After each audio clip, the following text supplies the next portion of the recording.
In this video I'm going to show you how to do a stepped threaded running stitch, which is a more advanced version of the threaded running stitch that I've shown you previously.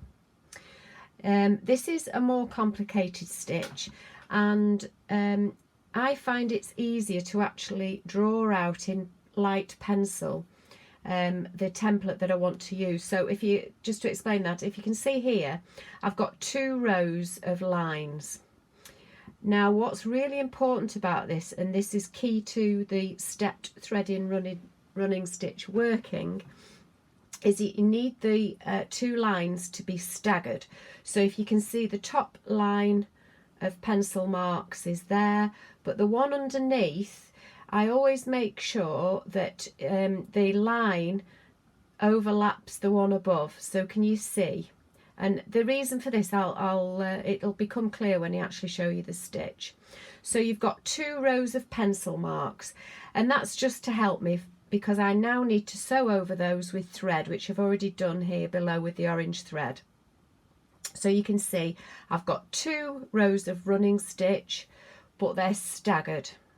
Okay, so the next thing I want to do is to get my contrasting colour of embroidery thread on my needle, and I'll put a knot on the end as usual, and I'm going to take my needle through the fabric, and you can see the point where I'm going to take it through here is just at the end of the top row of stitches.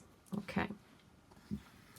Now, just like we did with the threaded running stitch, I'm actually not going to sew with the pointy end. I'm going to take the blunt end with the eye on it underneath the stitches. So as with the threaded running stitch, I'm actually not going to go through the fabric until I get to the very end. We're just going to weave underneath these threads. So I'm going to start at the top one, and you're sort of always working slightly back on yourself. So I'll take my thread through, and then at the next stitch on the bottom row, I'm then going to take it through and then back to the top row. So can you see where I've woven there?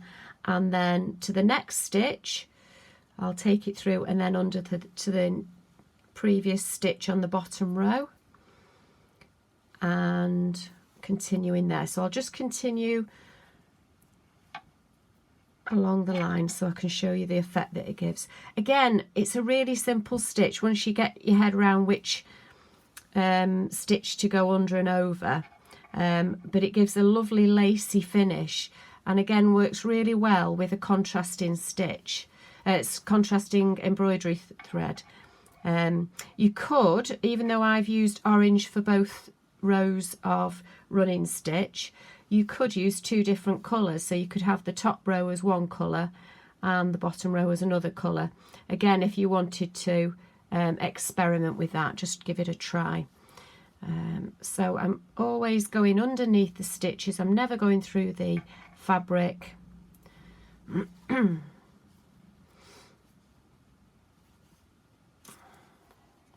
I'm working my way to the end.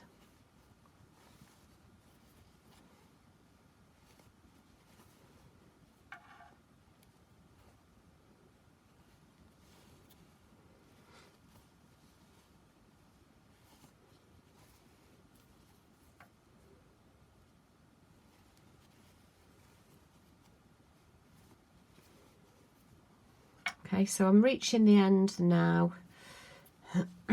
So when I get to the end of this, I'm just going to take my thread and the needle through the fabric just to finish it off, and then knot it off at the back. So as you can see there, this gives a much more lacy effect. I think this is a really lovely and versatile stitch. So again, you can keep the running stitch that you start off with, you can keep it really short if you want to, and you can put it closer together, or you can make the longer stitches and make them further apart. So if you imagine if you put the 2 rows of running stitch a further distance apart, it would give a different effect again. So that is stepped threaded running stitch for you to try.